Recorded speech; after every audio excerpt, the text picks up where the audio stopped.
Hi, lovelies. I welcome you back again to my channel. My name is Joy. How are you all doing?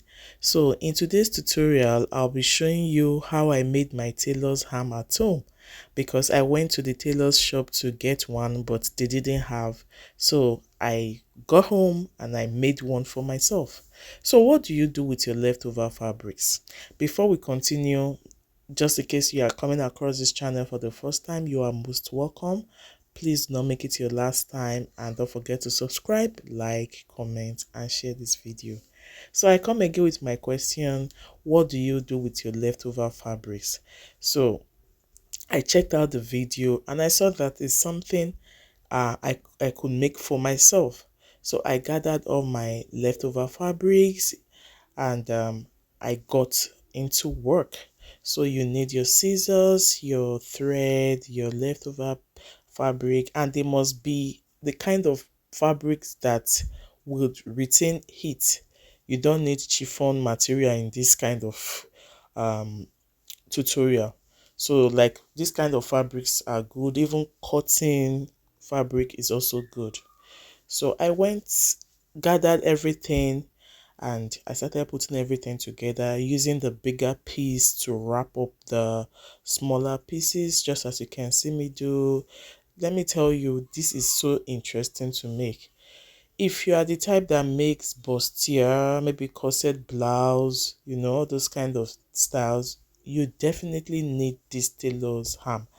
Over the years, I've not been using it. It's not that I didn't know the importance, but I couldn't just get to buy. But I didn't also know that it was something I could do by myself at home. So this is just a basic DIY. So I got my thread, I folded it like into six foldings so that it could it will have this strength to hold this tailor's hand. So I kept on tying it around the pieces of fabric just to make that round shape. So when I exhausted this one, I got another thread and I made sure I pulled on the rope so that it's very firm. So when I was done doing that, I tied it. I just used my scissors to like push it through so that it stays. So that, I think that's just the hardest part of this tutorial. So the next thing was to get my hairstay. Even this white hairstay was like a leftover, like the one I used before. So I used it to wrap it. And here you will need a hot iron because you want it to glue this ham. Okay, so I just went ahead to wrap it round, and you see, but at some point I noticed that this table cover that I put on the table was not even necessary. I was not ironing on the table cover. So later you will see that it will not be there anymore because I took it out. I was not really feeling the importance. So I just went ahead to wrap it and make sure I secured it very well.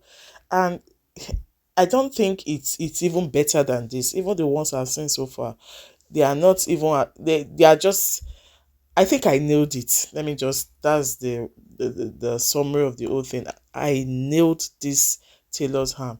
So instead of you wasting your money and your time going to look for tailor's ham to buy, as a seamstress, as a fashion designer, I believe you will have leftover fabrics. Just put everything together. Whatever you need is not a rocket science.